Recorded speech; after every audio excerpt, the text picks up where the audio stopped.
Le progrès des nations est le fruit de plusieurs facteurs. Le développement, le changement, la persévérance, mais surtout les idées. Chacun de nous émet chaque jour tellement d'idées. Nous générons de nouvelles idées aussi naturellement que toutes les 24 heures, nous perdons quelques centaines de cheveux ou quelques milliers de neurones. Toutefois, la majorité de ces idées ne verra jamais la lueur du jour. Elles traversent notre esprit et puis s'éteignent.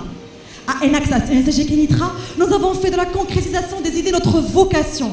Et pour cela, nous avons adopté une démarche Open Innovation qui consiste à exploiter les idées nées en interne, mais également à puiser en dehors de notre équipe afin de créer une forme d'intelligence collective supérieure à la somme de toutes les intelligences individuelles isolées. Cette nouvelle force que nous avons développée a donné naissance à une lumière qui s'intensifie à chaque fois que nous décidons de concrétiser l'une de nos idées. Cette année, nous avons travaillé sur 8 projets communautaires, regroupés en 3 business units pour impacter plus de 1500 bénéficiaires.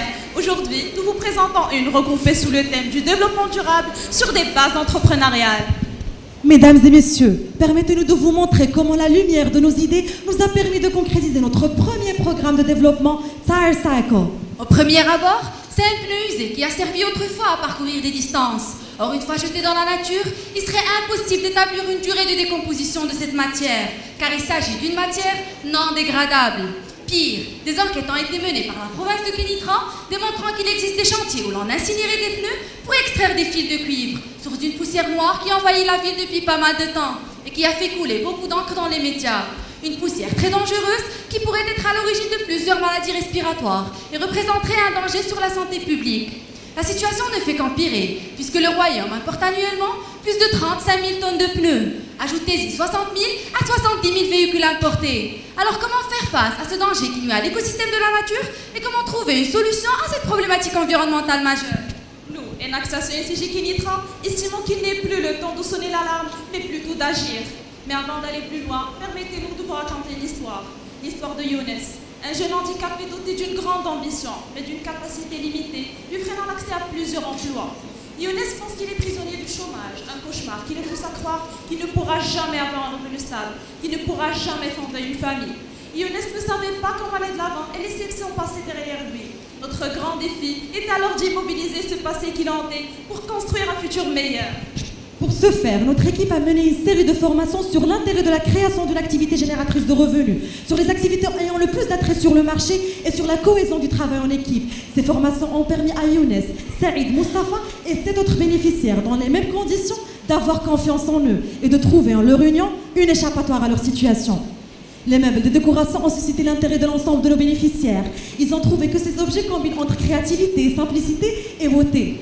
Après plusieurs tentatives de création dans les locaux de notre partenaire, le centre Al-Karama, nos bénéficiaires sont enfin parvenus à fabriquer un meuble élégant, confortable et surtout économique à partir de pneus usés. Il était alors grand temps pour nous d'organiser un business basé sur la fabrication de ces meubles.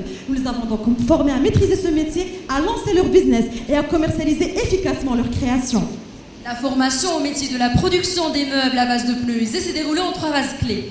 La première et la plus importante était de faire comprendre à nos bénéficiaires comment un investissement pourrait s'avérer rentable à long terme. Une notion extrêmement importante qui va leur permettre de devenir de vrais entrepreneurs dans l'avenir. Nous avons donc accordé un microcrédit aux bénéficiaires pour qu'ils puissent financer leurs premières commandes en matières premières et matérielles. La deuxième était de les former sur l'importance d'organiser leur business. Nous avons donc utilisé de manière très simple nos savoirs en gestion de stock et de trésorerie afin qu'ils puissent être aptes à gérer proprement leurs affaires. La dernière était de les initier aux techniques marketing, comment un produit bien fait, fabriqué minutieusement et de très bonne qualité pourrait se vendre sur le marché. Résumer le projet Tire Cycle et comprendre comment il est devenu un succès. L'approvisionnement en amont se fait gratuitement grâce aux différents accords conclus avec les garagistes de la ville. La production se fait aux locaux du centre Al-Karama. La distribution et la commercialisation s'effectuent à 2 magasins dans la ville de Kenitra et dans le centre Al-Karama. Un site web a été conçu présentant les différents modèles des meubles créés et qui offre la possibilité aux visiteurs de commander directement, ainsi qu'une page Facebook pour jouer sur la notoriété.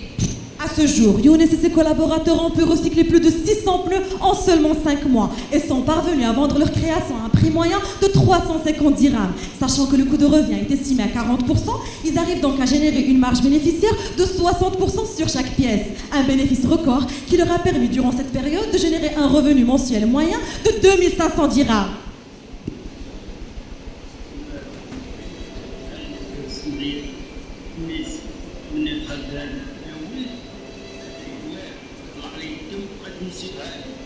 اللي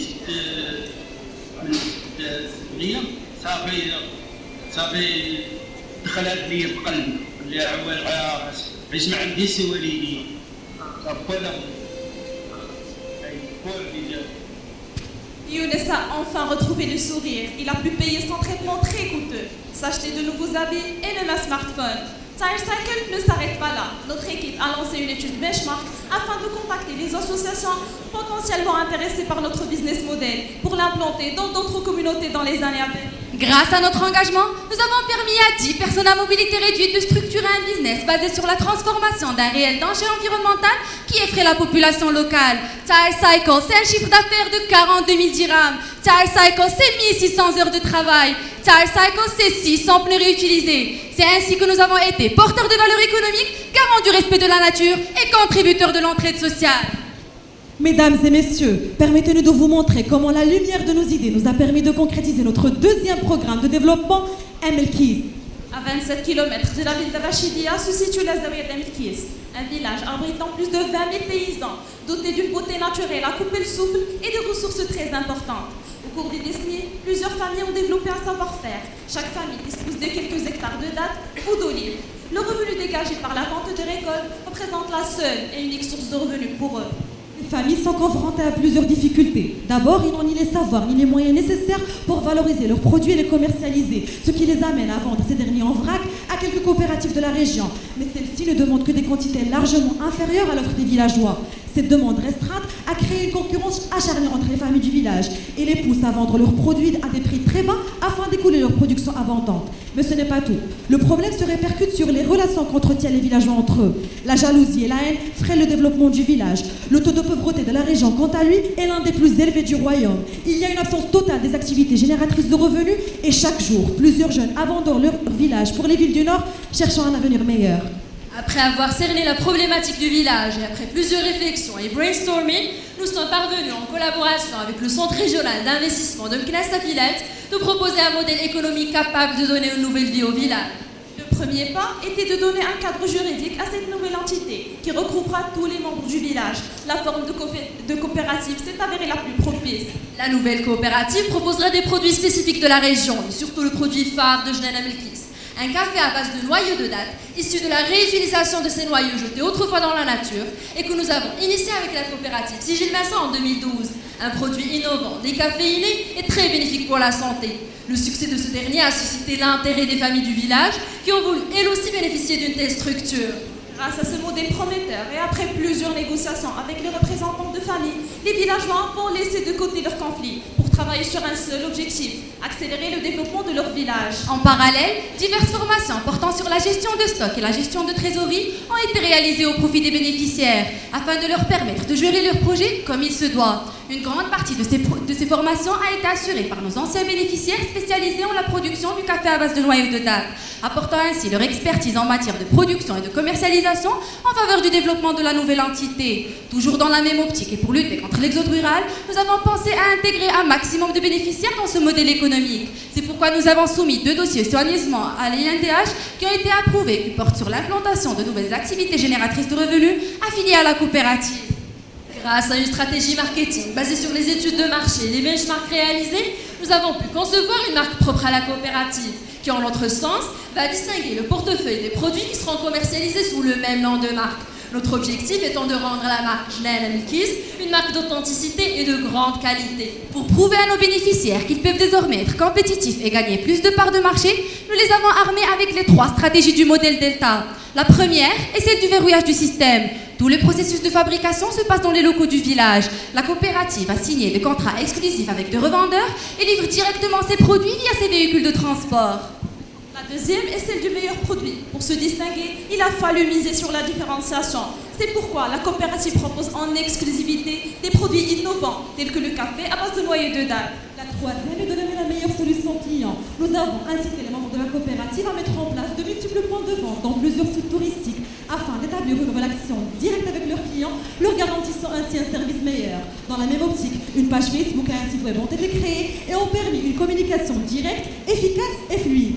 Après quelques mois seulement, la coopérative Amilkis a éradiqué carrément les tensions qui caractérisent les relations des villageois entre eux. Désormais, ils se complètent et travaillent en parfaite synergie. Tous les bénéficiaires sont préoccupés par une seule chose, la croissance de leur entité économique et le développement de leur village en général. Ils prévoient déjà la construction d'une mosquée et le réaménagement d'un centre d'éducation pour les enfants.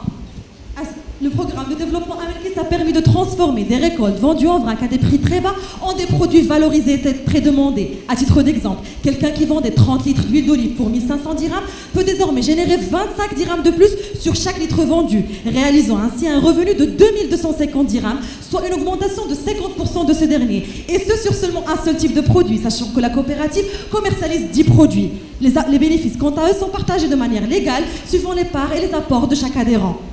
L'équipe Enaxas ECG Kenitra a montré encore une fois que n'importe quelle problématique d'ordre social peut être résolue en adoptant un modèle économique pertinent. Le modèle que nous avons conçu s'est avéré efficace. Il a pu améliorer les conditions de vie de 415 personnes, d'augmenter leurs revenus et de créer des opportunités d'emploi. Mesdames et messieurs, permettez-nous de vous montrer comment la lumière de nos idées nous a permis de concrétiser notre 3e programme de développement Ecoccinelle. Partout au Maroc, nombreux sont les agriculteurs qui n'ont dans leur actif que de petits champs agricoles qui représentent tout pour eux. C'est leur héritage et leur seule et unique source de revenus. Malheureusement, la majorité d'entre eux rencontrent des difficultés financières, les obligeant à cesser leur activité agricole. Face à ce phénomène grave, nous avons mené une enquête en collaboration avec le Haut Commissariat aux eaux et forêts et à la lutte contre la désertification dans 3 régions du royaume. Celle du Reb, de Fès Boulmen et de Tanger-Tétouan. Nous avons rencontré plus de 50 modestes agriculteurs qui nous ont répondu en toute sincérité. Nous avons pu sortir avec une conclusion. 96% de ces agriculteurs affirment abandonner l'exploitation de leurs terres agricoles pour une seule et unique raison, le prix exorbitant des pesticides chimiques qu'ils utilisent contre les pucerons qui nuisent à leurs champs. Monsieur Ben Asher est un exemple d'agriculteur de la région du Reb qui utilisait avant de manière très intensive ces pesticides, en croyant qu'employer une grande quantité de ces produits lui permettra de réduire considérablement le nombre de pucerons, ce qui est totalement faux. Pire encore, ils sont inconscients du danger que peuvent provoquer ces produits. Ces gens ignoraient que ces pesticides peuvent augmenter le risque de développer des maladies très dangereuses et peuvent également être très nuisibles à la nappe phréatique. À ce stade, notre mission était donc de sensibiliser Ben H et les autres agriculteurs à ne plus utiliser ces pesticides chimiques et toxiques, en leur exposant de manière très simple les dangers de ces derniers sur leur santé et sur celle de leurs enfants. Dans un deuxième temps, leur trouver une alternative qui leur permettra de ne plus recourir à toute autre activité dangereuse, telle que l'exploitation du charbon. C'est pourquoi, depuis 2012, notre équipe travaille sur Ecoccinelle, un programme de développement prometteur au profit de Ben Asher et plusieurs agriculteurs défavorisés du royaume. L'idée de notre projet est toute simple. Il s'agit d'utiliser des coccinelles au lieu de pesticides. Comment ? Les coccinelles sont des insectes qui dévorent le puceron qui nuisent aux champs agricoles. Avec une capacité d'élimination de 150 pucerons par jour, la coccinelle est une arme biologique redoutable contre tout type de puceron. Son efficacité est équivalente à celle des pesticides. Avantage, aucun danger, ni sur la santé, ni sur la nappe phréatique. Pour convaincre les agriculteurs de leur efficacité et en se basant sur l'étude effectuée par l'Institut national de la recherche agronomique, nous avons fait l'expérience sur un hectare de fèves grâce aux coccinelles qui nous ont été livrées par notre fournisseur français Biotoc. Les agriculteurs ont constaté eux-mêmes le traitement de leurs champs par le coccinelle et en raison de 60 coccinelles par 100 mètres carrés, le nombre de pucerons a été réduit de 100%. La production des coccinelles s'est avérée alors l'activité immédiatement opérationnelle, mais surtout écologique. Après une formation réussie et un élevage de qualité, Ben Asher a pu retrouver son métier d'agriculteur. Ces insectes lui ont permis d'économiser le prix d'achat des pesticides, sachant qu'il utilisait 1 litre de pesticides pour chaque 2500 mètres carrés, et puisqu'il disposait d'une terre de 8000 mètres carrés, Ben Asher était obligé de débourser plus de 3900 dirhams chaque mois. Une dépense lourde qui n'est plus d'actualité. Place à la lutte biologique et l'abandon des pesticides. Notre intervention ne s'est pas arrêtée à ce niveau. Ben Asher produisait beaucoup de coccinelles. Il faut dire qu'une seule coccinelle peut donner naissance à 50 larves. Un nombre impressionnant de coccinelles qu'il fallait exploiter. Nous lui avons donc proposé de commercialiser ces coccinelles auprès de ses voisins, des particuliers qui préfèrent opter pour des solutions bio et auprès de quelques pépinières. Ben Asher arrive à vendre un sachet de 20 coccinelles à 20 dirhams. En quelques mois seulement, il a pu commercialiser en moyenne plus de 2000 coccinelles et la demande est en hausse permanente.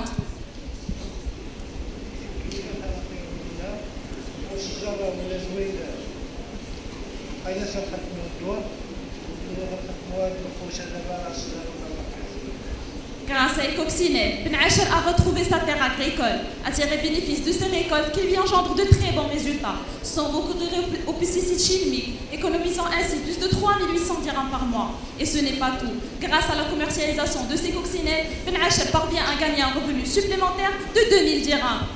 Fort de son succès, et puisqu'il est maintenant conscient des dangers que peuvent avoir ses produits sur la santé de ses confrères qui les utilisent encore, Ben Acher a su sensibiliser comme il se doit 5 autres agriculteurs de son village et les former lui-même aux méthodes d'élevage des coccinelles, leur permettant ainsi de se lancer dans une agriculture saine, mais également dans la vente des coccinelles. Ben Acher n'est qu'un exemple de 4 autres agriculteurs défavorisés et qu'on a décidé d'accompagner, qui nous vient de 3 régions du royaume, celle du Ralp, de Fès Boulmen et de Tanger-Tétouan. Ces bénéficiaires sont parvenus à leur tour à sensibiliser et à former 5 autres agriculteurs de leurs villages respectifs.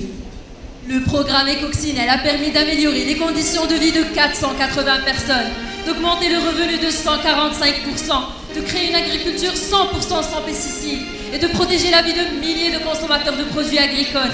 Et enfin, l'équipe Enaxas ENCG Kenitra continuera à créer des solutions entrepreneuriales en renforçant les capacités des individus, en favorisant leur autonomie et en implantant ce business model dans d'autres communautés dans les années à venir. Mesdames et messieurs, maintenant que nous avons présenté notre business unit, il est temps de récapituler. Grâce à TimeCycle, un peu usé et détérioré est devenu sujet de formation, vecteur de développement, mais surtout une source de revenus de plusieurs handicapables. Et grâce à Amelkis, nous avons rallié les familles d'un village pour proposer les meilleurs produits de leur région.